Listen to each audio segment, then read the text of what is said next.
வாழ்க வையகம், வாழ்க வையகம், வாழ்க வளமுடன். குரு வாழ்க, குருவே துணை. சிந்தனையை, உடல் நலத்தை சீர் அமைத்து உய்வித்த குருவே வாழ்க, வாழ்க வளமுடன், வாழ்க வளமுடன், வாழ்க வையகம். கனடா ஸ்கை யோகா அறக்கட்டளையை சிறப்பாக நடத்தி வருகின்ற ஆன்மீக அன்புள்ளங்கள், குறிப்பாக பேராசிரியர் முனைவர் சிவசங்கர் ஐயா அவர்கள் மற்றும் இந்த நிகழ்ச்சியில் தொடர்ந்து கலந்து வருகின்ற அன்பர்கள் அனைவருக்கும் அருட்தந்தை வேதாத்ரி மகர்ஷி அவர்கள் சார்பாக வாழ்க வளமுடன் என்ற வாழ்த்துக்களையும் எனது அன்பு கலந்த பணிவான வணக்கத்தையும் சமர்ப்பித்து குருவின் குரல் வேதாத்திரிய தொடர் சிந்தனையின் 72ஆம் பாகத்தில் ஆலய வழிபாடு பற்றிய 7வது அமர்வு. சென்ற அமர்விலே அம்மன் தத்துவத்தை பற்றிய சிந்தனையை தொடங்கினோம். வரலாற்று அனுபவங்களால் மனித குலம் இழந்துவிட்ட தெய்வீகத்தை மீட்டெடுப்பதற்கு நமது மனதை கடந்து உள் உணர்வாக, அறிவாக மாற்றம் பெற வேண்டும் என்பதே மாற்றி பிறப்பது மாரி அம்மன் தத்துவம். மனதிடத்திலே தன்னை அடகு வைத்து காலாவதியாகி போன மக்கள் மனதின் ஆளுமையிலிருந்து தங்களை மீட்கும் வழியை காட்டி தந்தவர்கள்தான் ஞானிகள், சித்தர் பெருமக்கள், மகான்கள். இதே இயேசுவின் தாய் மேரி என்றும், இந்திய தத்துவத்திலே மாரி என்றும், இயேசுவை மீட்பர் என்றும் குறிப்பிட்டிருக்கின்றார்கள். மூலதனத்தில் இருக்கின்ற உயிர் சக்தியை மேலே எழுப்பி தலை உச்சி சகசிராதாரத்திற்கு கொண்டு வரும் வித்தையை பிரம்ம வித்தை என்றார்கள். மாரியம்மன் திருவிழாவில் பூசாட்டுதல் என்பது உடலுக்கு மையமாக மூலமாக அமைந்துள்ள மூலாதாரத்தை அறிதல். அம்மன் சிலைக்கு நேர் எதிரிலே பூமியிலே தோண்டி அதிலே தாமரை மலர் வைத்து பூசாட்டுதல் சடங்கு நடத்தப்படும். அவருடைய தத்துவார்த்தம் என்ன? தாமரை நம்முடைய லோட்டஸ் போன்ஸ் என்று சொல்லக்கூடிய மூலாதார மையம். அந்த இடத்திலே மண் மையமாகிய மூலாதாரத்தில் இருக்கின்ற சக்தியை மேலே எழுப்ப வேண்டும் என்று குறிப்பது பூசாட்டுகின்ற நிகழ்வு. அதனை அடுத்த வாரம் நிகழ்வது கம்பம் சாட்டுதல். இது 3 கிளைகள் கொண்ட கம்பத்தில் அக்னி சட்டியை வைப்பார்கள். அதாவது மூலாதாரத்தில் இருக்கின்ற அக்னி என்ற குண்டலி சக்தியை 3ஆம் கண்ணாகிய புரு மையமாகிய ஆக்ஞையில் உணர வேண்டும் என்பதை சுட்டி காட்டுவதுதான் கம்பம் சாட்டுகின்ற நிகழ்ச்சி. குண்டம் அலினி தானே குண்டலினி. குண்டம் என்பதுதான் வெப்ப சக்தி. உடலில் இருக்கின்ற வெப்ப ஆற்றலான நெருப்பே குண்டலினி என்பதால் மாரியம்மன், தண்டுமாரியம்மன், கருமாரியம்மன் மற்றும் கோணியம்மன் திருவிழாக்களிலே அக்னி சட்டிகள் எடுக்கப்படுகின்றன. சரி, தவம் செய்யவில்லை என்றால் மாற்றங்கள் வரவில்லை என்பதுதானே சரித்திர சான்று. எனவே தவத்தின் மூலமாக மாற்றம் பெறுவதற்கான வழிகளை விளக்குவது அகத்தாய்வு பயிற்சி. அது வாழ்வின் நோக்கத்தை பற்றிய விளக்கத்திலே தொடங்கி சமுதாயத்தை உயர்த்துகின்ற ஆன்மீக சேவையிலே தொண்டாற்றி இன்பம் காண்போம் என்று நிறைவேறுகிறது. இந்த ஆன்மீக விளக்கு பொதுவாகவே தீயை கொண்டுதான் விளக்கை ஏற்ற முடியும், அல்லது எரிகின்ற விளக்கை கொண்டுதான் இன்னொரு விளக்கை ஏற்ற முடியும். அதுபோல் தன்னை அறிவதற்கும் ஆத்மாவை அறிவதற்கும் தன்னுள் உள்ள உயிர் சக்தியை உணர்ந்து லயமாக வேண்டும். அதற்கு குருவானவர் தனது அனுபவத்தை கொண்டு உயிர் சக்தியை சீடனுக்கு பாய்ச்சி கொடுப்பதுதான் தீட்சை, உணர்வு பரிமாற்றம், ஆத்மார்த்தமான பரிமாற்றம்.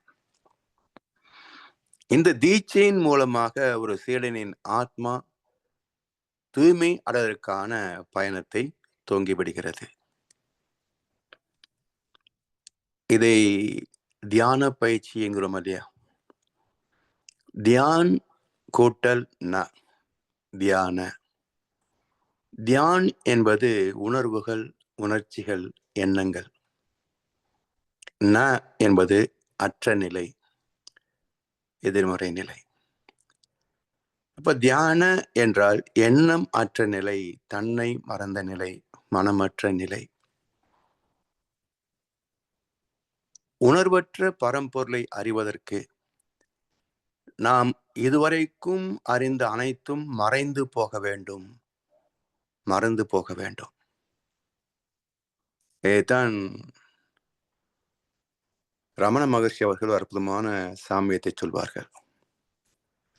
எனக்கு ஒன்றுமே தெரியாது என்பதை நான் உணர்ந்த போது மக்கள் என்னை மகான் என்றார்கள். எனக்கு ஒன்றுமே தெரியாது என்பதை நான் உணர்ந்த போது மக்கள் என்னை மகான் என்றார்கள். இதுல ரெண்டு கருத்து இருக்கு. நாம் பல விஷயங்களை ஆன்மீக வெற்றிக்கான பல பயிற்சி முறைகள் எல்லாம் கற்றுக்கொள்கிறோம். இவை எல்லாம் எனக்கு தெரியும் என்ற உணர்வு நம்மிடத்தில் இருக்கும். இது மறந்து போய்விட்டால் நமக்கு ஒன்றும் நினைவில் இருப்பதில்லை. அப்ப எனக்கு ஒன்றுமே தெரியாது. சரி, இப்போ இறைவனுக்கு எல்லாம் தெரியுமா என்றால் இறைவனை இரண்டு நிலைகளிலே பிரிக்கலாம்.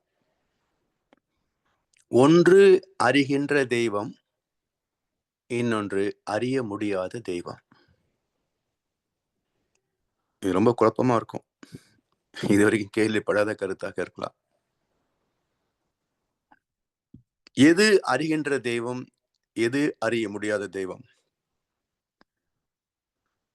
என்றால் சுத்த வெளி ஆதி சிவம். இந்த சுத்த வெளிக்கு தன்னுள் தான் இந்த உலகமே இயங்கிக் கொண்டிருக்கிறது, ஜீவன்கள் வாழ்ந்து கொண்டிருக்கின்றன, மனிதர்கள் நம்மைத்தான் போற்றி வணங்குகிறார்கள் என்பதெல்லாம் சுத்தவெளிக்கு, அந்த ஆதிசிவத்திற்கு தெரியாது. பிறகு எப்படி அறிகின்ற நிலைக்கு வந்தது என்றால் அதுவே அதனுள் அடங்கி இருந்த ஆற்றலால் எழுச்சி பெற்று அதன் விளைவாக இறைத்தொகல் தோன்றி அவை குவிந்து விண்ணாகி, விண்கள் குவிந்து பஞ்சபூதங்களாகி அவற்றில் ஏற்பட்ட மாற்றங்களிலே நூன்னுயிர் பிறந்து பிறகு அது அடைந்த பரிணாம வளர்ச்சியிலே மனிதனாக வந்து அதிலே பல தலைமுறைகளை கடந்து இன்றைக்கு நாம் வாழ்ந்து கொண்டிருக்கின்றோம். இந்த பஞ்சபூதத்திலிருந்து நுண் உயிர் வந்தது பாருங்க, ஜீவகாந்த கலம் 8 முதல் 13 அலை வரைக்கும் இயங்கக்கூடிய ஜீவகாந்த கலம். இதுதான் பரமாத்மா என்று சொல்லக்கூடிய உணர்கின்ற தெய்வம். இதுதான் அத்தனை உண்மைக்கும் அவன் சாட்சி. மக்கள் அரங்கத்தில் வராது, அவன் காட்சி. இந்த பரமாத்மா தான் அறிகின்ற தெய்வம். எனவே உயிர்களோடு தொடர்பு கொண்டு பார்க்கின்ற போது நம்முடைய அனைத்து உணர்வுகளையும் செயல்பாடுகளையும் உணரக்கூடியது இந்த பரமாத்மா. ஆனால் இது கூண்டு ஏறி சாட்சி சொல்ல முடியுமா? எனக்கு தெரியும் என்று பரமாத்மா சாட்சி சொல்ல முடியுமா? சாத்தியம் இல்லை. ஏனென்றால் மையம் இருந்தால்தான் ஈர்த்து பதிவாக்கப்படும். பதிவின் பிரதிபலிப்பு தான் நான் அறிந்தேன் என்ற அனுபவம். பரமாத்மாவுக்கு மையப்புள் இல்லாததனால் பதிவும் ஏற்படாது. பதிவு இல்லாததனால் அது தொடர்ந்து அறிந்து கொண்டே இருக்குமே தவிர அறிந்து விட்டேன் என்ற பாஸ்ட் டென்ஸ் இல்லை. Only present. எனவே இது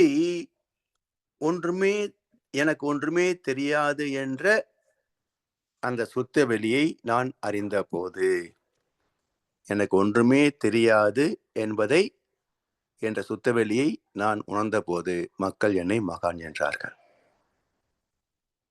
இதான் ரமண மகர்ஷி சொன்ன ரகசியம். இதுவேதான் பகவத்கீதையிலையும் இருக்கு. வினை தலைமை, வினை பலன், இவற்றை இறைவன் உலகுக்கு உண்டு பண்ணவில்லை, இயற்கையை இங்கனம் சேவிக்கிறது. அப்போ இறைவன் நிகழ்த்துவது இல்லை, இயற்கை தான் நிகழ்த்துகிறது. அந்த இயற்கை எங்க இருக்கு? இயல்பூக்கத்தால் இயங்குகின்ற அனைத்தும் உள்ள இடம் இயற்கை, உலகம், பிரபஞ்சம், யூனிவர்ஸ். அப்போ கீதையும் சொல்கிறது அது உணராத தெய்வம். சைவ சித்தாந்தம் சொல்லுது, சிவபுராணத்தை பார்த்து தெரியும். இப்படி ஒவ்வொரு நிலையிலேயும் அந்த தூய வெளி அதை அறியவதுதான் மனித பிறப்பின் நோக்கம் என்றாலும் அதற்கு இதெல்லாம் தெரியாது.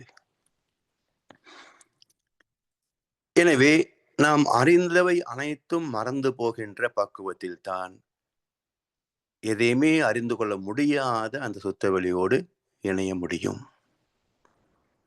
அதற்காகத்தான் மூலாதாரம், உடல் மையம், அதாவது நமது உயரம், அகலம், பருமன் என்ற 3 அளவைகளையும்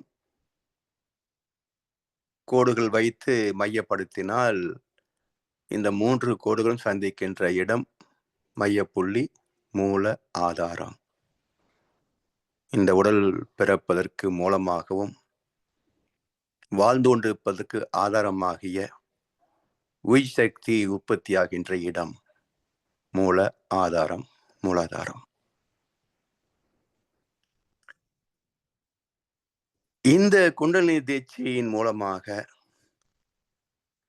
தலை உச்சியில் உள்ள உயிர் சக்தியாகிய அம்மனை அடைவதற்கு, உயிர் சக்தி என்பதுதான் அம்மன் தத்துவம், அதை அடைவதற்கு ஆணவம், கண்மம், மாயை என்ற 3 அரக்க குணங்களை அடக்க வேண்டும், வதம் செய்ய வேண்டும் என்பதை குறிப்பிடுவதே மாரியம்மன் சிலையின் கவனித்து பார்த்தால் அம்மனின் காலடியில் மிதிபட்டிருக்கின்ற 3 அரக்கத்தலைகள் காட்டுகின்ற தத்துவார்த்தம். அப்ப நம்மிலே உள்ள ஆணவம், கண்மம், மாயை என்ற 3 அரக்கத்தன்மைகளை காலடியிலே வைத்து நசிக்க வைக்க வேண்டும். அது அடங்கினால்தான் மாற்றி பிறக்க முடியும். அடங்காத வரைக்கும் மறுபிறப்பு, மாற்றி பிறப்பது சாத்தியமில்லை. இந்த 3 தத்துவங்கள் எதை காட்டுகின்றன? ஆணவம், கண்மம், மாயை என்பது. இவற்றை எப்படி வெல்லுவது என்றால் 2 திறமைகள் மனதுக்கு வேண்டும். முதலாவது, இந்த 3 அம்சங்களை பற்றிய தெளிவான விவரங்கள் வேண்டும், குழப்பமில்லாத தெளிவான விளக்கங்கள் வேண்டும். மற்றது, இந்த 3 அம்சங்களையும் வெல்வதற்கான வழிமுறைகள் வேண்டும். இந்த 2க்கும் தேவை அவசியம் வழிமுறை என்ன என்றால், தக்கதொரு குருவை நாடி உண்மையான குருவிடத்திலே சரணடைந்து அவர் சொல்லுகின்ற விளக்கங்களை கேட்டு புரிந்து கொண்டு அவர் அளிக்கின்ற தியான பயிற்சிகளை முறையாக கற்று தெரிந்து பயிற்சி செய்து பக்குவமடைய வேண்டும். இதெல்லாம் ஞான மார்க்கம்.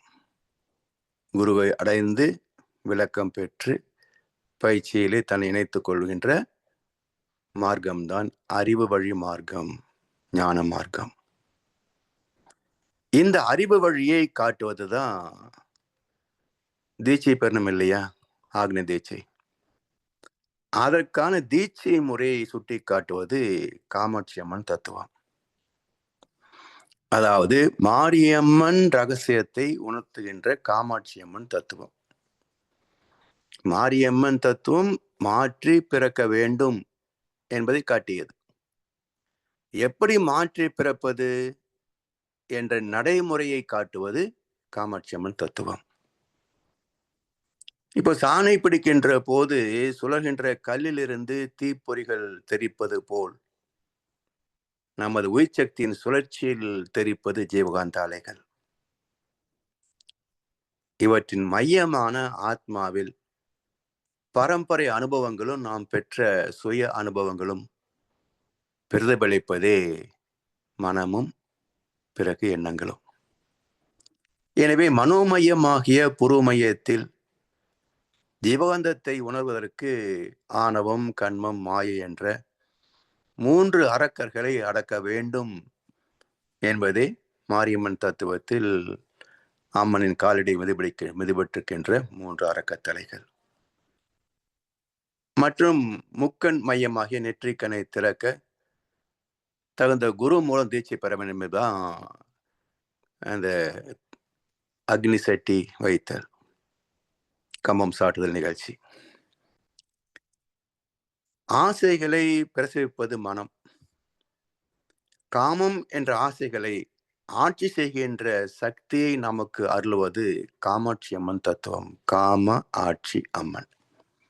ஆசைகளை சீரமைக்கின்ற, உணர்ச்சிகளை சாந்தப்படுத்துகின்ற அம்மன் தத்துவம். குண்டலினி யோகத்தில் தேர்ச்சி பெற்ற ஒரு தெய்வீக குருவின் மூலம் தியானத்திற்கான தீட்சை பெற வேண்டும். ஐம்புலன் இன்பங்களில் அளவுக்கு அதிகமாக மூழ்கி விடாமல் மனதுக்கு ஒரு லகான் போட்டு சரியான பாதையில் பயணிப்பதற்கு காமத்தை ஆளுகின்ற மையம் ஆக்னை கமாண்டிங் சென்டர், புருவமைய தவம். குருவின் திருக்கரங்களால் சேலனின் மூலதனத்தில் இருந்து குண்டலினி சக்தியை ஆக்னைக்கு ஏற்றி வைத்து சக்தியாகிய மாரியம்மனை 2 புருவங்களுக்கு மத்தியில் உணர செய்கின்ற ஸ்பரிச தீட்சையே ஆக்னை தீட்சை. தீட்சை என்பது குரு தனது தவாற்றலை கொண்டு சீடனுக்கு கருணையோடு அளிக்கின்ற ஒரு ஞானம்.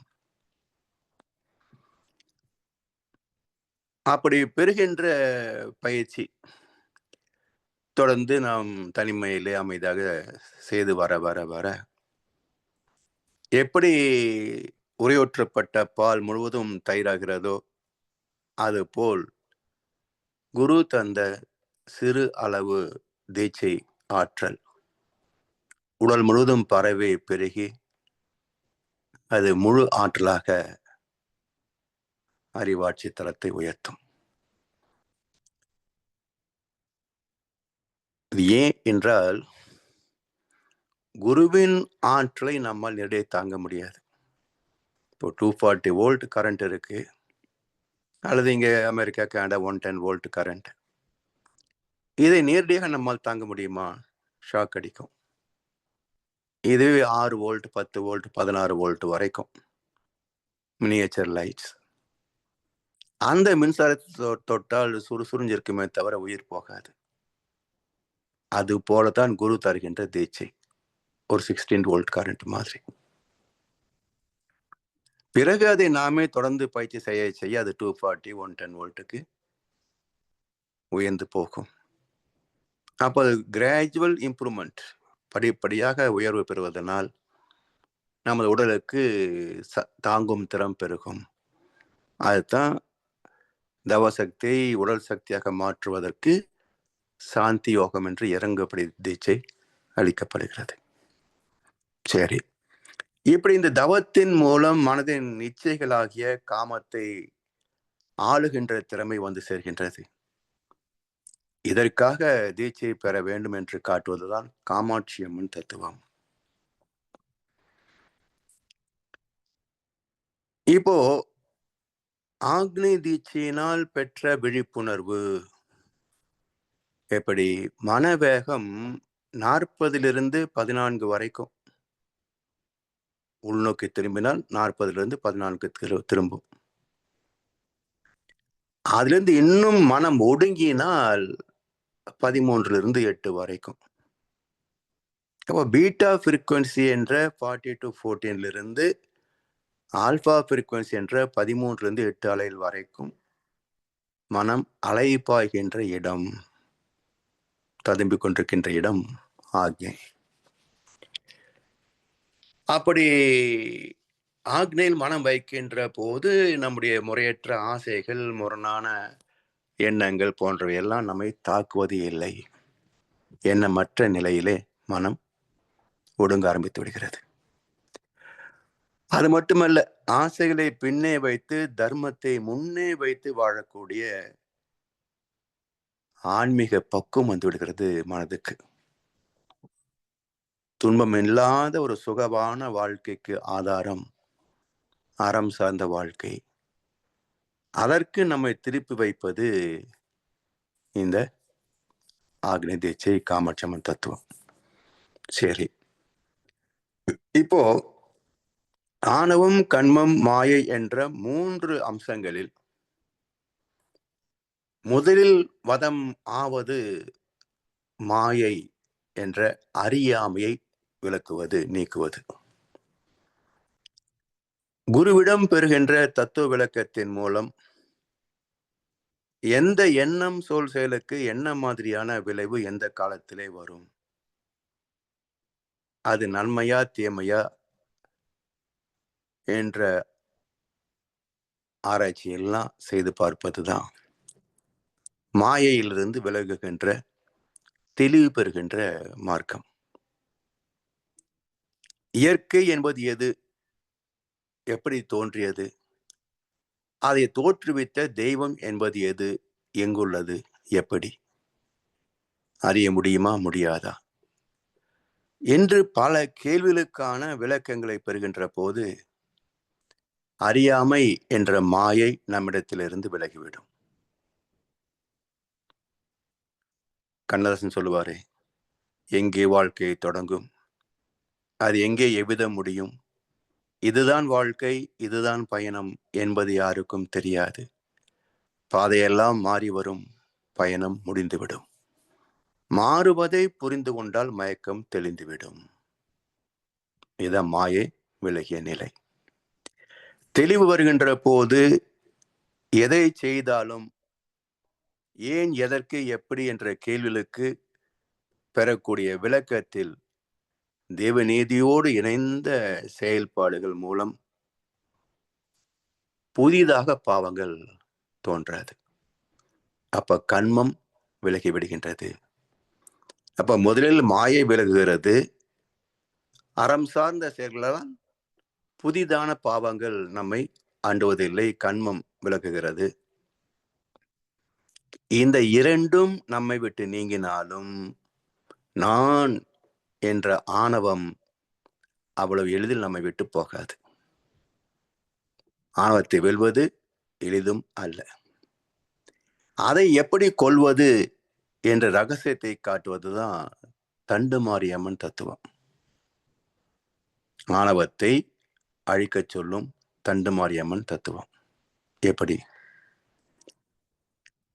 இப்ப மாரியம்மன் தத்துவத்திலே அம்மனின் காலடி 3 அரக்கத்தலைகள் என்று பார்த்தோம். இப்ப தண்டுமாரியம்மன் சிலையை கவனித்து பார்த்தோம் என்றால் அம்மனின் காலடியில் ஒரு அரக்கன் படுத்திருப்பான்.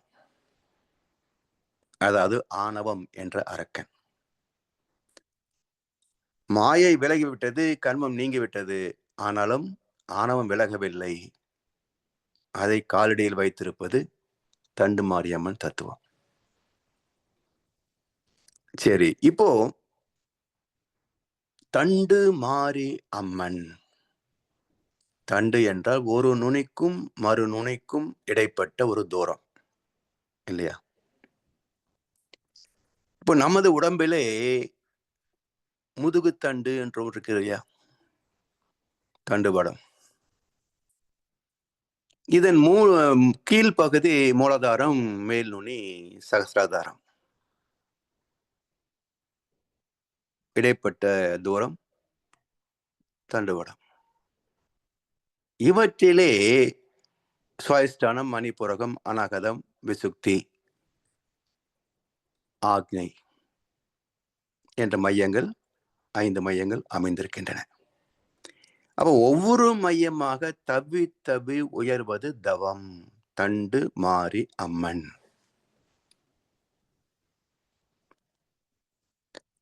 இதைத்தான் அழகு சித்தர் கேட்டார்.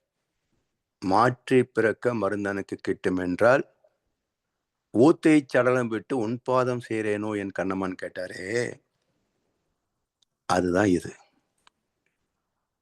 தலை உச்சியில் சகசிரதாரத்தில் மனம் பிறக்கின்ற இடமாகிய ஆணவத்தை நசுக்க வேண்டும் என்பதே தண்டு மாரியம்மன் காலடியில் சிக்கியிருக்கின்ற அரக்கன். வெப்பாற்றலாகிய குண்டலினி சக்தி, இதன் துணையாக உயிர் மையங்கள் அமைந்திருக்கின்றன.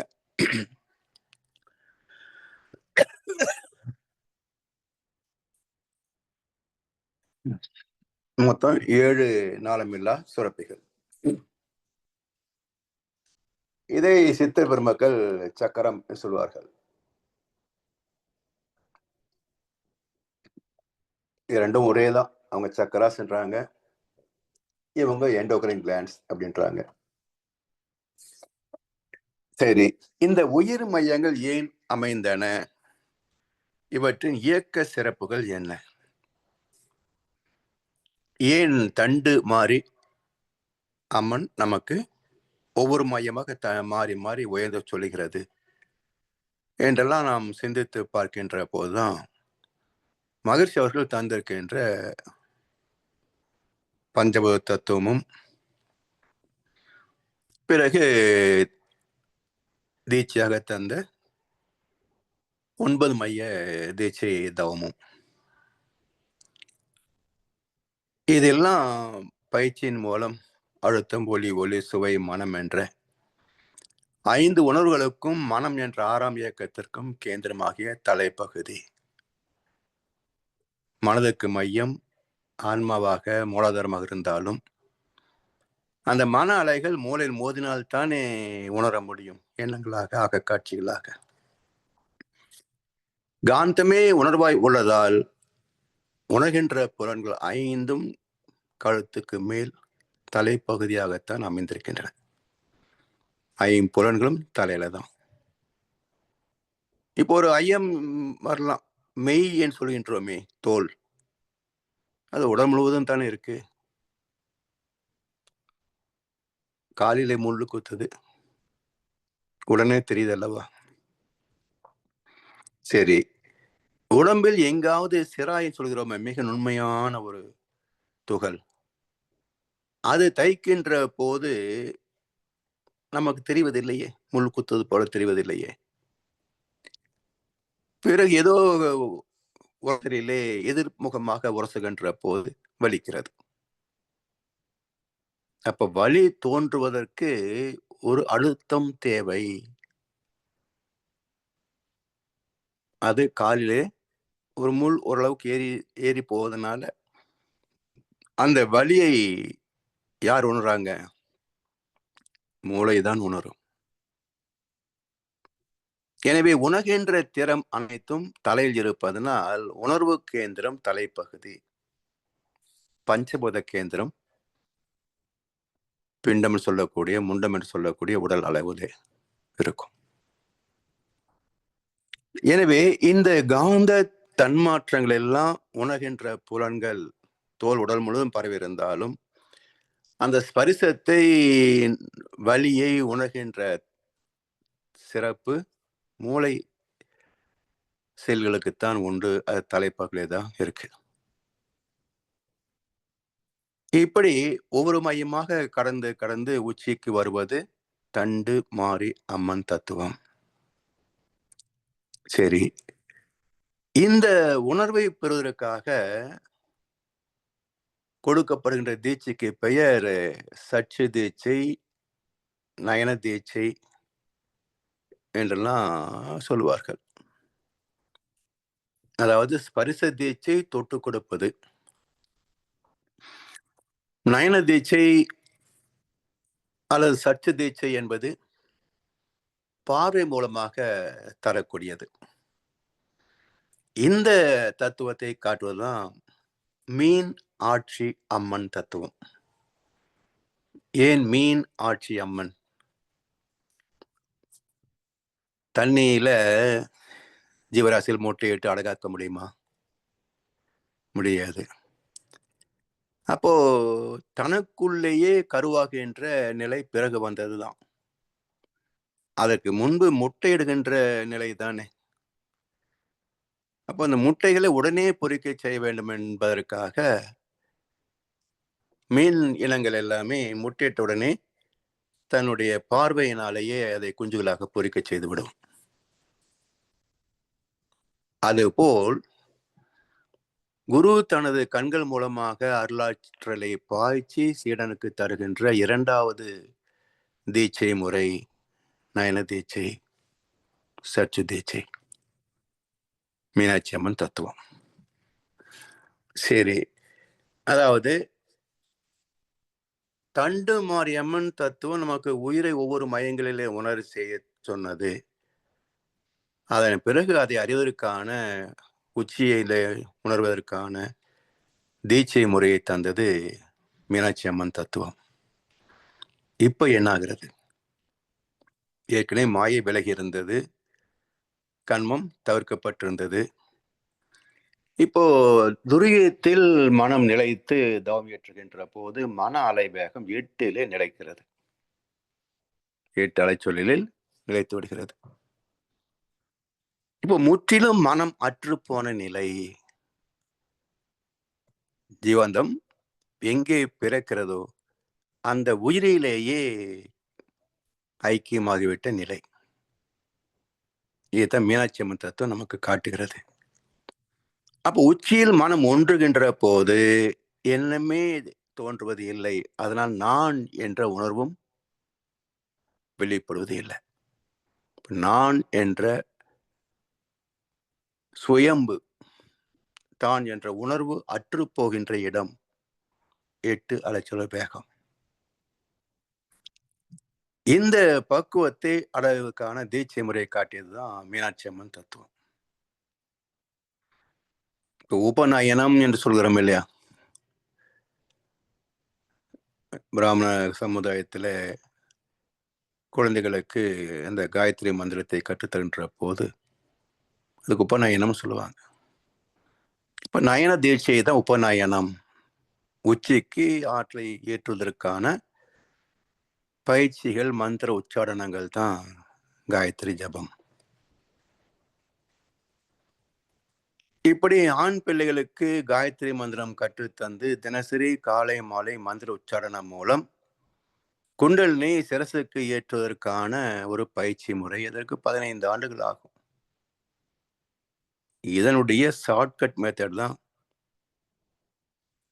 இந்த ஆன்மீக உலகத்திற்கு முதல் அறிமுகமாகியது வேதத்திரி மகர்ஷி அவர்கள் மூலம் எளிய முறை குண்டலினி யோக தீட்சைகள். ஆக்னே, துரியம், துரியாதீதம் என்ற 3 வகை தீட்சைகள் குருவிடத்திலிருந்து நேரடியாக பெறுகின்ற தீட்சை முறைகள். இப்போ முதுகுத்தண்டின் கீழ் நுனியிலிருந்து மேல் நுனிக்கு ஏற்றிய பிறகு 8 அலைவேகத்தில் மனம் நிற்கின்ற போது உணர்ச்சிகளும் தேவைகளும் எண்ணங்களும் தோன்றுவது இல்லை. உணர்புலன்களும் செயல் புலன்களும் தான் என்ற உணர்வு அற்றுப்போகின்றன, உணர்ச்சி அற்றுவிடுகின்றன. ஆக்னியிலே அழுத்தம், ஒலி, ஒளி, சுவை, மனம் என்ற ஐவகை தன்மாற்றங்களில் அழுத்தத்தை மட்டுமே உணர்ந்த மனம் இப்போது அதுவும் கழிந்து போக தனது பிறப்பிடமாகிய காந்தத்தின் பிறப்பிடமாகிய உயிரிலே நிலைத்த நிலை. இதுதான் இப்ப நிலைக்கின்ற போது அதுக்கு என்ன சொல்றாங்க பக்தி மார்க்கத்துல? கருமாரி அம்மன். இப்போ படிப்படியாக உயர்த்த சொன்னது தண்டுமாறி. உயர்ந்து நிலைத்து விட்டால், உச்சியிலே நிலைத்து விட்டால் அது கருமாரி அம்மன் தத்துவம். இதுவரைக்கும் உடலில் மையத்தில் இருந்த கரு குண்டலினி சக்தி இப்ப உடலின் உச்சிக்கு மாற்றி அமைந்துவிட்ட நிலை. இதான் மாற்றி பிறக்க மருந்தனக்கு கிட்டுமென்றால் ஊத்தை சடலம் விட்டு உன்பாதம் சேரேனோ. இந்த ஊத்தை சடலத்தை விட்டு விட்டு இறைவன் பாதத்தை நோக்கி பறக்கின்ற புள்ளி தலை உச்சி. பிரம்மரந்தர்னு பேர் அதுக்கு. Gateway to God. இறைவனை உணர்வதற்கான நுழைவாயில். இந்த வாயிலிருந்து புறப்பட்டு விட்டால் தனக்கு மூலமாகிய உயிருக்கு மூலமாகிய சுத்த வெளியை அறியும், தெய்வ தரிசனம் பெறும். இந்த பக்குவம் ஜங்ஷன் பாயிண்ட் பிரம்மரந்தத்தில் நிலைத்து விட்ட பக்குவமே கருமாரி அம்மன். நான் என்ற தரம் மாறிய சுகமே கருமாறிய சுகம். இப்ப கருமாரியம் தத்துவத்தை எப்படி அழகா காட்டிருக்காங்க பாருங்க. எல்லா அம்மன்களுக்கும் உடல் உண்டு. கருமாரி அம்மன் ஒன்றுக்கு மட்டும் உடல் கிடையாது, தலை பகுதி மட்டும்தான். கழுத்துக்கு மேல் தலை மட்டும்தான் இருக்கும் கருமாரி அம்மன். இப்ப ஏன் இப்படி ஒரு உருவமைப்பை நம்முடைய முன்னோர்கள் சமைத்தார்கள்? உருவங்களிலேயே அற்புதமான தத்துவங்கள் உள்ளன என்பதைத்தான் சென்ற வகுப்பில் நாம் பார்த்திருக்கின்றோம். அந்த வகையிலே கருமாரியம்மனுக்கு தந்த உருவம் மிக அற்புதமானது. அது என்ன காட்டுகிறது என்றால், உடல் இல்லை என்கின்ற போது உணர்ச்சிகளும் இருக்காது, நான் என்ற எண்ணம் தோன்றுவதற்கான வாய்ப்பே இருக்காது. உடல் என்பது உணர்ச்சிகளின் இருப்பிடம், தேவைகளின் பிறப்பிடம். ஆசைகள் என்ற கரைபுரண்ட காட்டாற்று வெள்ளத்தால் அலைக்கழிக்கப்படுகின்ற இடம். அந்த உடலையே அற்று தலையிலே மட்டுமே நிலைக்கின்ற போது இந்த உணர்ச்சிகள் எல்லாம் கடந்து உயிரோடு உயிராக லயமாகி விட்டதால் கருமாரியம்மன் தத்துவத்திலே உடலும் இல்லை, உணர்ச்சிகளும் இல்லை. அதனால் ஆணவம், கண்மம், மாயை என்ற எந்த அரக்கனும் இந்த அம்மனிடத்துல கிடையாது. மிக அற்புதமான ஒரு தத்துவம். ஒன்றும் கிடையாது, ஞானம் மட்டுமே கருமாறிய நிலை. ஊத்தை சரளம் விட்டு உன் பாதம் சேரேனோ என் கண்ணம்மா, சேர்ந்து விட்ட நிலை. அப்போ உணர்ச்சிகளும் இல்லை, எண்ணங்களும் இல்லை, அரக்கத்தன்மையும் இல்லை, பாவங்களும் இல்லை, மயக்கமும் இல்லை.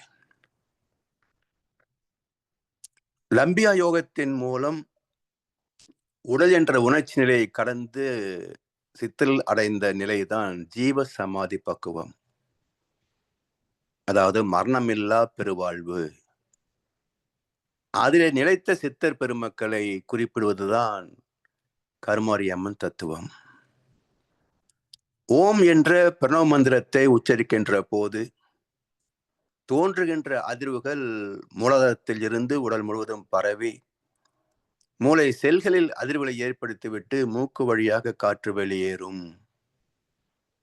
ஓம் என்ற பிரணவ மந்திரத்தை மாத்திரை சுத்தமாக உச்சரிக்கின்ற போது குண்டலினி சக்தி மூலாதாரத்திலிருந்து உயர்ந்து படிப்படியாக உயர்ந்து உச்சியில் நிலைத்துவிடும். அந்த நிலைதான் கருமாரி அம்மன் தத்துவம். எல்லாம் மறந்த நிலை, நான் என்ற என இழந்த நலம், அதான் கருமாரி அம்மன் தத்துவம். எனவே உயிர்சக்தியை உணர்ந்து லயமாவதற்கு குண்டலினியை மேலே எழுப்ப துணை செய்வது மந்திர உச்சாடனம். அதற்கு ஒவ்வொரு மையத்து ஒரு தேவதை, சில மந்திரங்கள், உச்சாடனங்கள் இப்படியெல்லாம் பக்தி மார்க்கத்தில் வைத்திருக்கிறார்கள். அப்படி பக்தி மார்க்கத்திலே வந்து ஞானத்தை தொட்டவர்களும் உண்டு. நேரடியாக சித்தர் பெருமக்கள் ஞானிகள் இடத்திலே சரணடைந்து அவர்கள் மூலமாக நேரடியாக ஞான மார்க்கத்திலே பயணித்து இந்த நிலையை அடைந்தவர்களும் உண்டு. எப்படி இருந்தாலும் தவத்தின் மூலம் உயிரை அறிந்து, உயிருக்கு மூலமான தெய்வத்தை அறிந்து, தெய்வத்தின் விதியாகிய தெய்வ நீதியை அறிய வேண்டும். இதை மதித்து வாழ்வதே சுகமானது. புறக்கணித்தால் துன்பம் வந்து சேரும். இதுதான் அறிவறிந்த விழிப்பு நிலை. இப்படி அம்மனின் சக்தியே உலகம் முழுவதும் நிறைந்திருக்கிறது என்ற கருத்தை யாண்டும் நிறைந்துள்ள வேதம் யக்ஞத்தில் நிலை பெற்றுள்ளது என்று கர்மயோகத்திலே கீதை ஒரு ஸ்லோகத்திலே சொல்கிறது. யாண்டும் நிறைந்துள்ள வேதம் யக்ஞத்தில் நிலை பெற்றுள்ளது. வேதம் என்றால் ரிக்ஜது சாம அதர்வனன்னு சொல்லுவாங்க. ஆனா அது இந்த மந்திரங்களை உள்ளடக்கியிருக்கின்ற நூல்களே தவிர வேதம் என்ற சொல்லுக்கு நூல் என்று பொருள் அல்ல, மறை என்று பொருள். மறைந்திருக்கின்ற. அப்ப மறைந்திருப்பது எப்படி இருக்கிறது? இயக்கமாக இருக்கிறது. இந்த உலகம் எங்கும் அது இயக்கமாகவே, இயக்க களமாகவே, சக்தி களமாகவே, பிரம்மலோகமாகவே அமைந்திருக்கிறது. யாண்டும் நிறைந்துள்ள வேதம், இறை துகள், அது இயக்கத்தில் நிலை பெற்றிருக்கிறது. இந்த நுட்பத்தை மனம் ஒடுங்கினால்தான் அறிய முடியும்.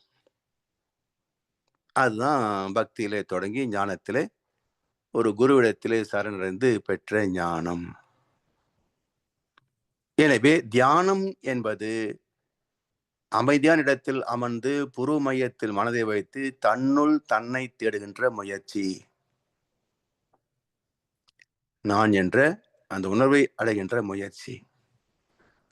அதை கடந்த நிலை தண்டுமாரியம் கருமாரியம்மன்.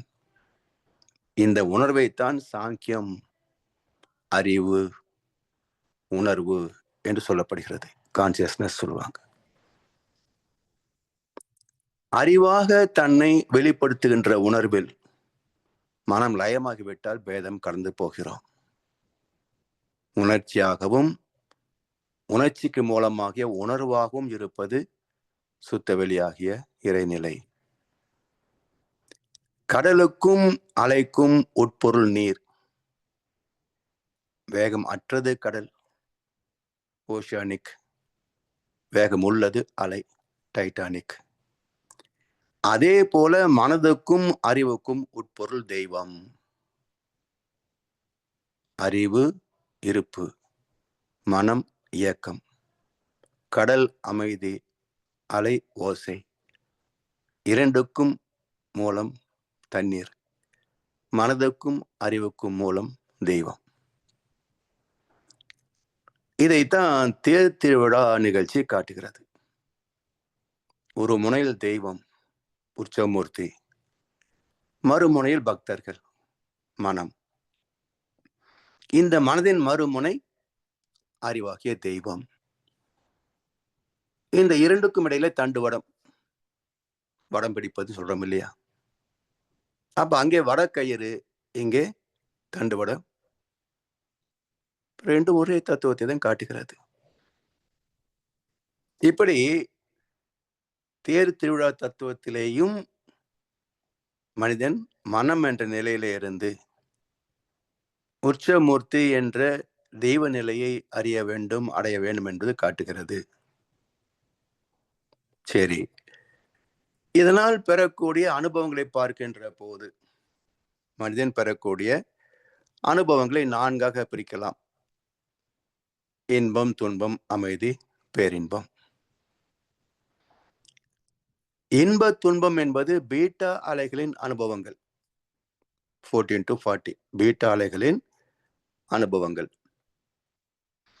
அமைதி என்பது ஆல்பா அலைகளின் அனுபவம். 13 to 8. பேரின்பம் என்பது டீட்டா, தீட்டா, டெல்டா அலைகளின் அனுபவம். நம்முடைய வீடு தாயின் கருப்பை தானே பிரசவமான இடம். அங்கிருந்து வெளியில வந்த பிறகு நாளும் நடக்கலாம். இன்பம், துன்பம், அமைதி, பேரின்பம் இவற்றிலே எதுவும் நடக்கலாம். இதற்கான விளைவுக்கான காரண காரியங்களை தெரிந்து கொண்டு அறம் சார்ந்து செயலாற்றினால் சுகமான வாழ்க்கை சாஸ்வதம். அதான் வீடு பேற்று நிலை சொல்லுவாங்க.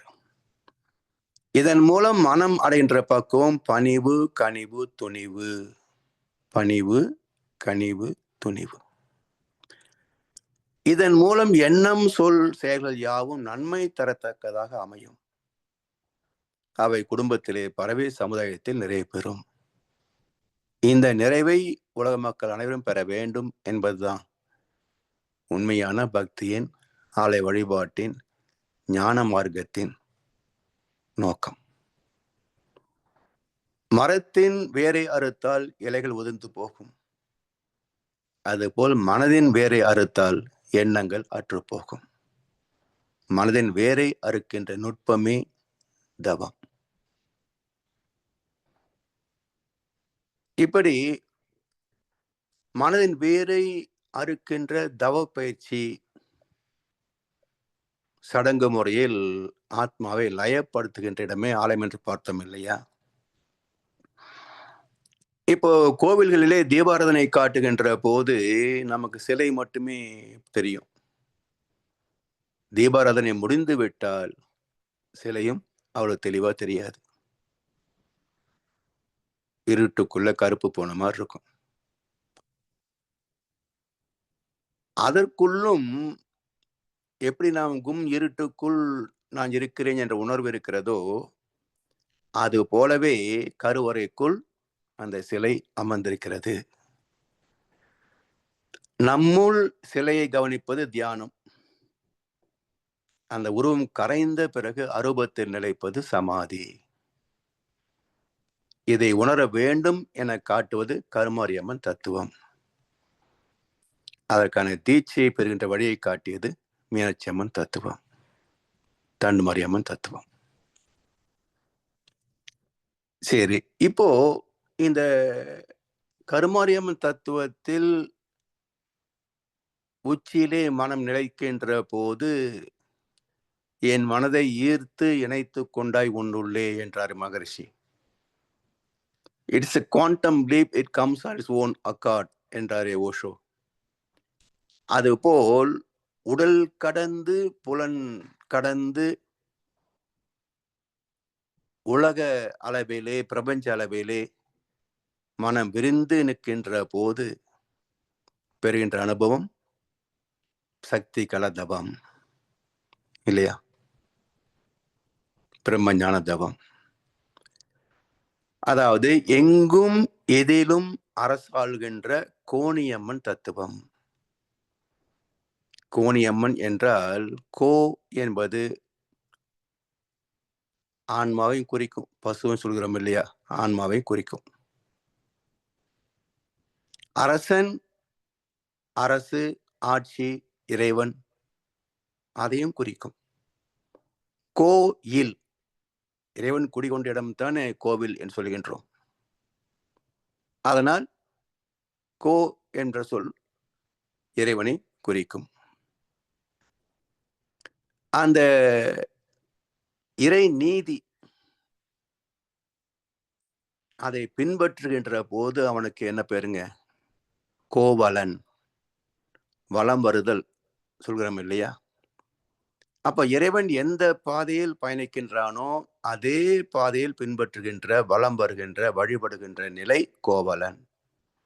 அப்ப கோவில், கோவலன் இது எல்லாமே இறை தத்துவத்தை உணர்ந்து இறைநீதியை மதித்து வாழ்கின்ற பக்குவம். அதான் கோணியம்மன் தத்துவம். சரி, இப்போ இதுல ஒரு என்ன அதிசயம் பாருங்க. கோணியம்மன் சிலையை கவனித்து பார்த்தோம் என்று சொன்னால், தண்டுமாரி அம்மனை போல கோணியம்மன் காலடியிலே ஒரு அரக்கன் படுத்திருப்பான். மாரியம்மன் கிட்ட 3 அரக்க தலைகள், தண்டுமாரியம்மன் காலடியில ஒரு அரக்கன், கருமாரி இடத்துல ஒண்ணும் இல்லை, கோணியம்மன் இடத்துல வரும்போது மீண்டும் அரக்கன். அப்போ இந்த பயணத்திலே மாற்றி பிறக்கின்ற பயணத்திலே மீண்டும் அரக்கன் எப்படி வந்தான் என்றால், இவன் ஆபத்தான அரக்கன், வித்யா கர்வம் என்ற ஆபத்தான அரக்கன். இறைவனை உணர்ந்து விட்டேன், எனக்கு எல்லாம் தெரியும், சகல வித்தைகளையும் கற்றவன் நான் என்ற வித்யா கர்வம்.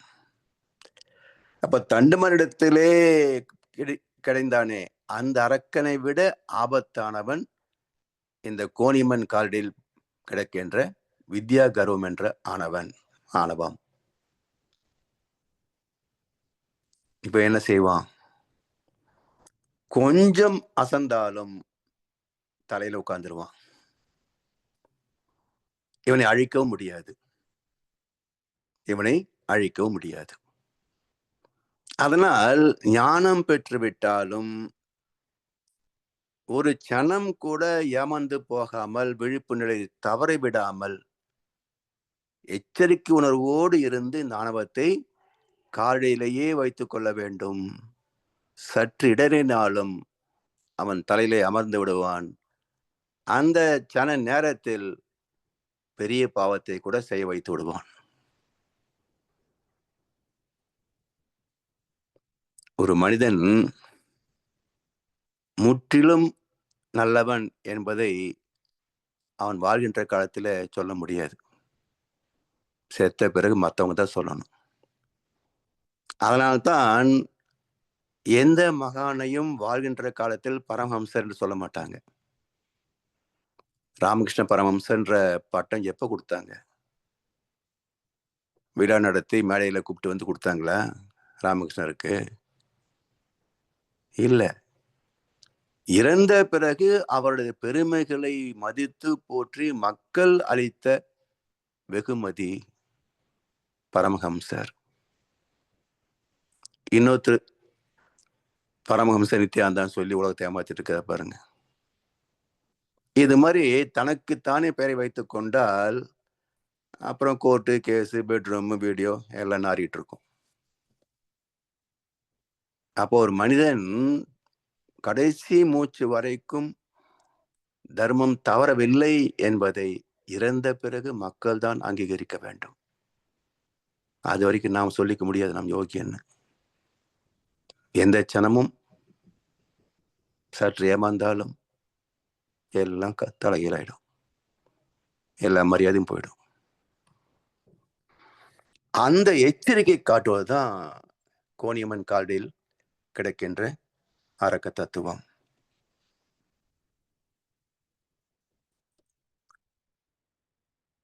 இந்த துரியாதீத தவம் இதை அடுத்து நாம் அடையக்கூடியது கோணியம்மன் தத்துவம். கோ நீ அம்மன், எல்லாவற்றையும் இந்த உலகத்தை ஆண்டு கொண்டிருக்கின்ற அம்மன் நீதான் என்று காட்டுவது கோணியம்மன் தத்துவம். இந்த சக்திகள் தவத்திலே உடல் கடந்து நாம் தாமிட்டுகின்ற போது நம்முடைய வினைகள் எல்லாம் குறைந்து கொண்டே வரும். ஆத்மாவின் பதிவில் நேர்த்து தூய்மையான பிரபஞ்ச ஆற்றலை பெறும்.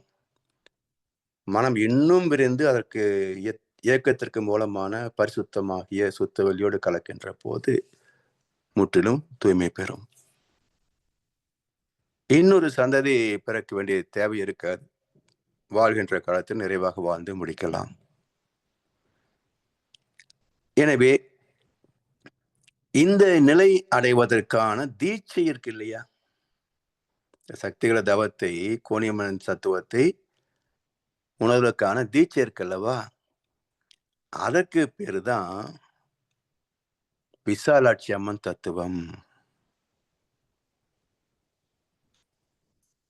விசாலமான ஆட்சி. எதுவரைக்கும் விசாலம்?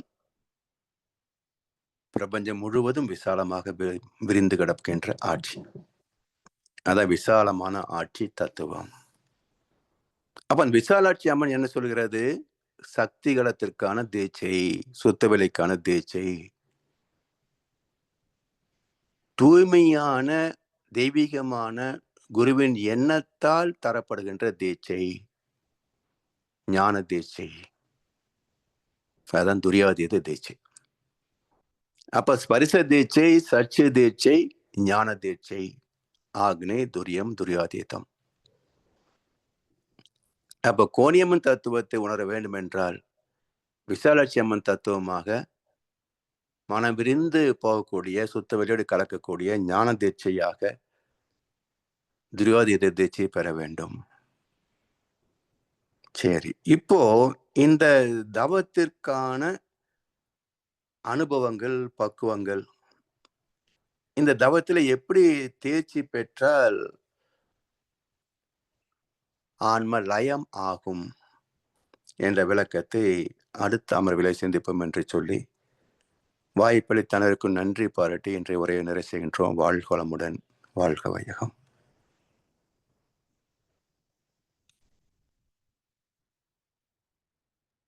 வாழ்க வளமுடன் ஐயா. வாழ்க வளமுடன் ஐயா. மிக்க நன்றிகள் ஐயா. மிகச் சிறப்பு. இந்த அம்மன் தத்துவங்கள் மிகச்சிறப்பு ஐயா. நான் இதுவரை கேள்விப்படாதது முதல் தடவையாக இந்த தத்துவங்கள் எல்லாத்துக்கும் விடயங்கள், இவ்வளவு விடயங்கள் தத்துவங்கள் பக்தி மார்க்கத்திலேயே இருக்கு என்பது அந்த எண்ணம் இருந்தது. இருந்தாலும் இதுதான் முதல் தடவையாக நான் வெளிப்பட்டிருக்கேன். மற்றவர்களுக்கு எனக்கு தெரியாது. மிகச் சிறப்பாக இருந்தது. மிக்க நன்றிகள். அதை வேதாத்திரி மகர்ஷியினுடைய ஒவ்வொரு தவத்துடனும் நீங்கள் அதை கூறும்போது மிகச் சிறப்பாக இருந்தது ஐயா. மிக்க நன்றி. இப்பொழுது அன்பர்களுடைய கேள்வி பதில் பகுதிக்கு செல்வோம். ஐயாவிடம் உங்கள் கேள்விகளை கேட்க விரும்புபவர்கள் கைகளை உயர்த்தி கேட்கலாம், அல்லது மேலதிக விளக்கங்களை கேட்கலாம்.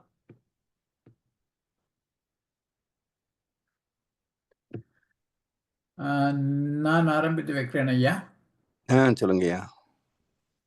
இந்த என்னென்று சொல்றது, அந்த வித்யாகர்மம், இந்த முன்பு கேள்விப்பட்டிருக்கிற ஐயா, நீங்கள் கூட சிந்தனையிலேயோ தெரியாது, இந்த ஆணவம் கடைசி வரையும் அழியாது, கடினமானது, கடைசி வரையும் அழியாது, மிக கஷ்டப்பட்டுத்தான் கடைசியிலே அந்த ஆணவம் அழிய வேண்டும் என்று, அது இந்த வித்யா கர்வத்தை தான் குறிக்குதா ஐயா? ஆமாங்க ஐயா, இதுதான் குறிப்பிட்டதுன்னு சொல்லி. ஆமா. அப்ப இந்த ஆணவத்துக்கும் அதுக்கு முன்பு துரிய தவத்திலை அழிகின்ற ஆணவம் ரெண்டுக்கும் என்ன வேறுபாடு ஐயா? அது இறையுணர்வு பெறாத ஆணவம் தான் அப்படின்ற அறியாமையில் பிறந்த ஆணவம். இது இறைவனை உணர்ந்த பிறகு உன்னை விட நான் உயர்ந்தவன், நான் பிராமணன் என்ன நினைக்கிறாங்களே, அந்த கர்வம், இது ஆபத்தானது. அதனால தானே வீழ்ந்து போனாங்க. இப்போ சில ஆண்டுகளுக்கு முன்பு காஞ்சி மடத்தினுடைய செய்திகள் எல்லாம் பத்திரிகைகளில், ஊடகங்களில் எந்த அளவுக்கு அது தரம் தாழ்ந்து பேசப்பட்டதெல்லாம் நடந்தது இல்லையா? அப்போ அப்ப இருந்த அந்த தெய்வீகம் போயிடுச்சு. மகாபெரியவர் இருந்த போது இருந்த ஒரு தெய்வீகம் இப்போ இல்லை என்பதுதான் எல்லா அன்பர்களும் சொல்லக்கூடிய கருத்து. அப்போ காண போனது காரணம் என்ன? பேஞ்சின்பத்திலே தன்னை தொலைத்து விட்டது தானே. அப்போ எவ்வளவுதான் நம்ம வந்து பிரம்மச்சரியம் பூண்டிருந்தாலும், ஒழுக்க பழக்கத்திலே, ஆச்சார அனுஷ்டானத்திலே மேன்மை பெற்றிருந்தாலும், சனம் தவறினாலும் புலன்கள் நம்மை வென்றுவிடும். ஆனால் நம்மை கவிழ்த்துவிடும். அதனால சாகின்ற வரைக்கும் எச்சரிக்கையோடு அடக்கம் அமரருள் உய்க்கும். இல்லைன்னா அடங்காமை ஆறிருள் உய்த்துவிடும். அப்ப அடக்கம்தான் நம்மை காப்பாற்றக்கூடியது. ஸோ எவ்வளவு உயர்ந்தாலும் நிலை உயரும் போது பணிவு கொண்டால் உயிர்கள் உன்னை வணங்கும். எவ்வளவு உயரம் நாம் போகிறோமோ அந்த அளவுக்கு கீழே நாம் நிற்கணும் மனசளவில். அந்த பணிவு தான் நம்மை காப்பாற்றும். நாம் உயர்ந்தவன் எங்க காட்டிக்கிட்டாலும் அடி வாங்கும். அதனால் அடக்கம்தான் தெய்வத்தை அறியக்கூடிய, தெய்வத்தோடு இணைந்திருக்கக்கூடிய ஒரு பக்குவ நிலை. அடக்கம் அமரருள் உய்க்கும்.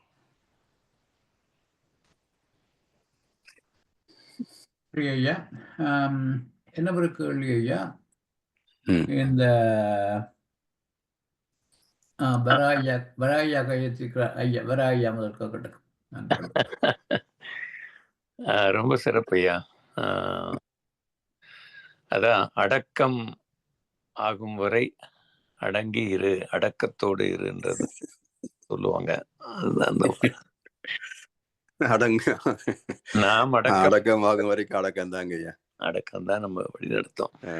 எனக்கு என்னுடைய கேள்வி வந்து இந்த காஞ்சி காமாட்சி, காசி விசாலாட்சி, அந்த இடத்துக்கு ஏதாவது ஒரு குறிப்பு, ஒரு முக்கியத்துவம் இருக்கா இந்த ரெண்டு தத்துவத்துக்கும்? அது எதுவும் சொல்றாங்க, இந்த அலைகளுடைய திணிவை பொறுத்து தான் நம்முடைய ஞானிகள் வந்து இடத்தை தேர்வு செய்து அந்த இடத்துல ஆலயங்களை ஸ்தாபித்ததாக ஒரு கருத்து கேள்விப்பட்டிருக்கீங்க ஐயா. உண்மைதான் ஐயா. ஆமா. அதனால்தான் நீங்க காசியில போகும்போது இமயமலை தானே சிவனுக்கு வாசஸ்தலமா சொல்றாங்க. ஆமா ஆமா. அப்ப அதோட அடிவாரம் வந்து காசி. அப்போ காசியில போற போது அங்கே நம்ம வந்து பாவங்கள் எல்லாம் தொலைச்சிடணும். அதுக்காகத்தான் வந்து அங்கே காசி கங்கா ஸ்நானம் செய்யணும் அப்படின்றது. அப்போ அது நம்மை தூய்மை செய்து கொண்ட பிறகு கைலாயத்துல இறைவனை தரிசிக்கலாம் அப்படின்ற மாதிரி பக்தி மார்க்கத்துல அமைச்சிருக்கிறாங்க. ஆமா ஆமா. கைலாயம்ன்றது அல்டிமேட்டா நம்முடைய இதுதான். அதுதாங்க நம்முடைய மலையில எல்லாம், அதாவது மலையில இறைவன் இருக்கிறான்னு சொன்னா நம்முடைய துரியத்திலே. ஆமா, பிரம்மரந்தர் இறைவனை சந்திக்கின்ற நுழைவாயில் நம்முடைய துரியம்.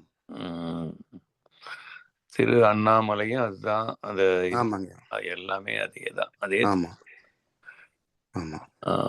பாடலாம். இப்போ காஞ்சிக்கு சொல்லுவாங்க, நகரேஷு காஞ்சி, புருஷேஷு விஷ்ணு, நகரேஷு காஞ்சி. புருஷர்களில் சிறந்தவர் விஷ்ணு, நகரங்களில் சிறந்தது காஞ்சின்னு. அப்ப அந்த காஞ்சிக்கும் காமாட்சி தத்துவத்தை புரிஞ்சுக்கிட்டதுனால நீங்க சொன்ன மாதிரி அலையினுடைய இயக்கத்தை பொறுத்து அந்த காலத்துல தீர்மானிச்சு.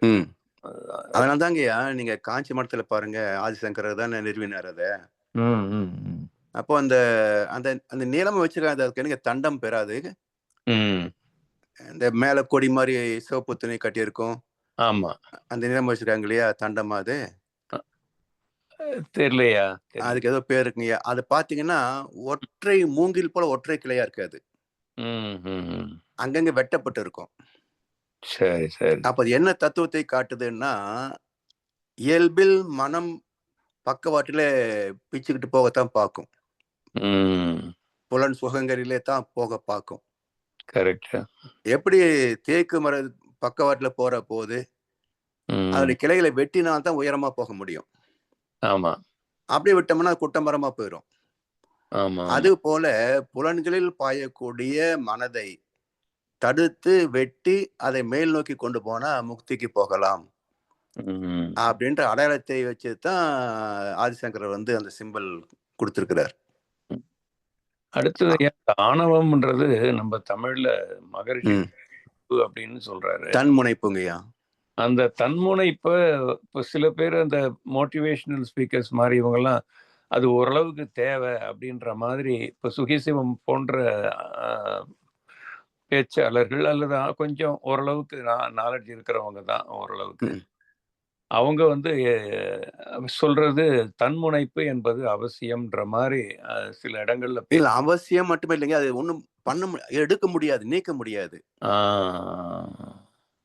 நீக்க முடியாது, அது இருக்கத்தான் செய்யும். அது வேணும்னு சொல்றதுக்கு அவசியமே இல்லை. என்ன அந்த தன் முனைப்பு அப்படின்றது வந்துங்க, அதை என்ன சொல்லுவாங்க, இன்னும் சொல்லப்போனா தன் நம்பிக்கை இருந்தா தான் மேல போக முடியும். ஆமா, அவங்க ரெண்டையும் குழப்பிக்கிட்டாங்கன்னு நினைக்கிறேன். தன்னம்பிக்கையும் தன்முனைப்பையும் கொஞ்சம் குழப்பிட்டு. அது மட்டும் இல்லைங்கய்யா, இந்த தன்னம்பிக்கை என்பதே என்னால் முடியும் நினைக்கிறது மட்டும் தன்னம்பிக்கை அல்ல. ஏற்கனவே சாதித்த சாதனைகளின் அடிப்படையில் எழுவதுதான் தன்னம்பிக்கை. முட்டாள்தனமா கூட நான் செய்வேன் நினைக்கலாம். ஆமா ஆமா. அப்ப அது என்ன வெற்றி தருமா? அது கரெக்ட். அப்ப தன்னம்பிக்கை என்பது ஏற்கனவே நம் சாதித்த சாதனைகளின் அடிப்படையில் இதெல்லாம் செய்ய முடியும் நம்புறோம் பாருங்க. அதுதான் தன்னம்பிக்கை. இப்போ விஞ்ஞானிகளும் பார்த்தீங்கன்னா ஒவ்வொரு நூற்றாண்டுலயும் கருத்து மாறுது. இப்போ ஐன்ஸ்டீன்ல இருந்து பார்த்தீங்கன்னா அவர் மாத்தி அதுக்கப்புறம் இப்போ மகரிஷி அளவுல வந்திருக்கு. அது மாதிரி அதுவும் காலத்துக்கு அதனால அவங்க எல்லாம் முட்டாள்னு சொல்ல முடியாது. அந்த கால இல்ல அந்த காலத்திற்கு அது கண்டெடுக்கப்பட்டது. ஆமா ஆமா. அங்கிருந்து மறுபடியும் அவங்க மேல போறாங்க. ஆமா ஆமா. ஸோ சயின்ஸ்ன்றதே வந்து சப்ஜெக்ட் டு அமெண்ட்மெண்ட் தான். ஆமா ஆமா. அது புரிஞ்சிக்காம நடந்ததுதான் இந்த சில ஈவன் கொலைகளே சொல்லலாம். கலீலியோ வந்து தட்டையார் உலகம் வந்து கல்லால் அடிச்சு கொல்றதுக்கு தான் ட்ரை பண்ணாங்க. ஆமாங்க. அது மாதிரி இருக்கு. ரைட். வாழ்க வளமுடன் ஐயா. ரொம்ப நன்றி. சிறப்பு. நன்றிங்கய்யா. வாழ்க நிறைய தெரிஞ்சிட்டு இருக்கோம். வாழ்க வளமுடன். வாழ்க வளமுடன் ஐயா. என்னவருக்கு வள்ளி இப்ப ஞானமாக்கதமாக இப்ப மகர்ஷி சிந்தனையில் நாங்கள் இந்த தியானங்கள் எல்லாம் கற்கிறோம். பக்தி மார்க்கத்திலேயே இருப்பவர்களுக்கு அப்ப இந்த மந்திர உச்சாடனங்கள் அதுதான் மார்க்கமா ஐயா? பக்தி மார்க்கத்துல வந்து மனதை கொஞ்சம் பக்குவப்படுத்துவதற்கு பக்தி தான் ஒரே மார்க்கம். பக்தி இல்லாம ஞானத்துல பயணிக்க முடியாது. இப்ப இந்த ஒவ்வொரு இந்த அம்மன்களையும் வச்சு ஐயா வணங்குகின்ற போது அந்த பக்தி தனியா அந்த பக்தியாலை இந்த படிப்படியாக அந்த குண்டலினி சக்தியை உயர்த்த முடியுமா? அதுக்கு மந்திரத்தின் மூலமா தான் உயரும். மந்திரத்தின் மூலமா தான் உயரும். இறை உணர்வு பெறுவதற்கு மந்திர உச்சாரணம் இல்லாம கூட போக முடியும். ஏன்னா நீங்க மந்திரம் என்பதே மண் திறம் தானே. மனதை லயப்படுத்தி ஒரு உச்சரிப்புகளின் மீது மனதை லயப்படுத்தி அதுல கவனிக்க மனசு வந்து நுண்ணிய நிலைக்கு வருது, லோ ஃப்ரீக்வன்சி. இப்ப மனதை இயல்பாகவே லோ ஃப்ரீக்வன்சி கொண்டு வர முடியும் என்றால் மந்திரம் தேவையில்லையே.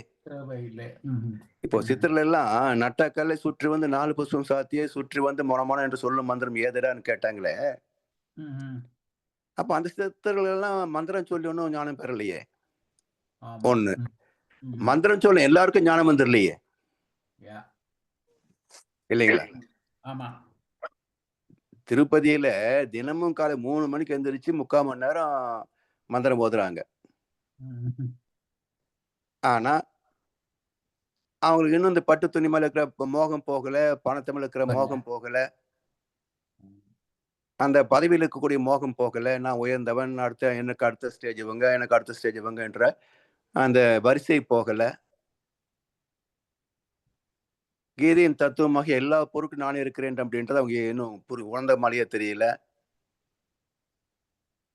அப்ப வெறும் மந்திரத்தால் ஞானம் பெற்றவர்களும் இல்லை, மந்திரம் இல்லாததால் ஞானம் பெறாமல் போனவர்களும் இல்லை. அப்ப என்ன அர்த்தம்? மந்திரம் வெறும் ஒரு மீடியா, மனதை சாந்தப்படுத்துவதற்கான, ஒருமுகப்படுத்துவதற்கான ஒரு ஊடகம் மட்டுமே மந்திரம்.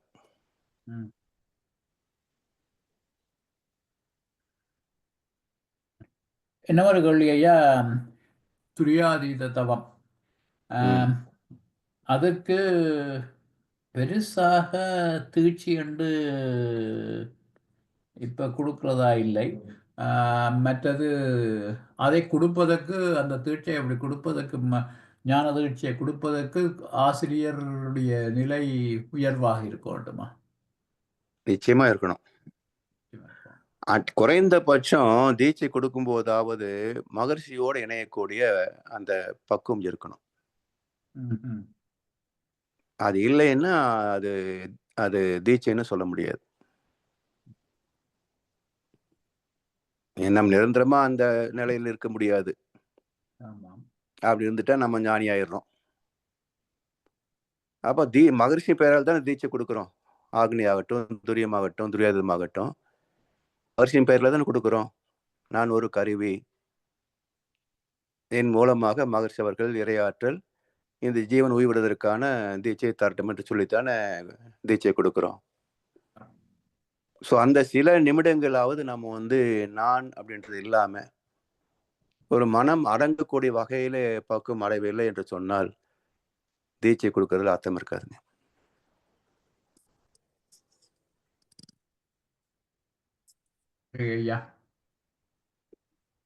நன்றி ஐயா. வேறு ஒருவரும் கையெழுத்தவில்லை. எனவே நாங்கள் இத்துடன் இந்த கேள்வி பகுதியை நிறைவு செய்வோம் ஐயா. சரிங்கய்யா, வாழ்க்கமுடன். வாழ்க்கமுடன். இதுவரை நேரமும் இந்த குருவின் குரல் வகுப்பு 72 சிறப்பாக நமக்கு நடாத்தி தந்த முதுநிலை பேராசிரியர் பழனிசாமி ஐயாவுக்கு நாம் நன்றி தெரிவிப்பதோடு ஐயாவுக்கு ஒரு வாழ்த்து தெரிவிப்போம். பேராசிரியர் பழனிசாமி ஐயா அவரது உடல் நலம், மனவளம், பொருளாதார வளம், அவரதும் அன்பு குடும்பம், அவரது வேதாத்திரிய தொண்டு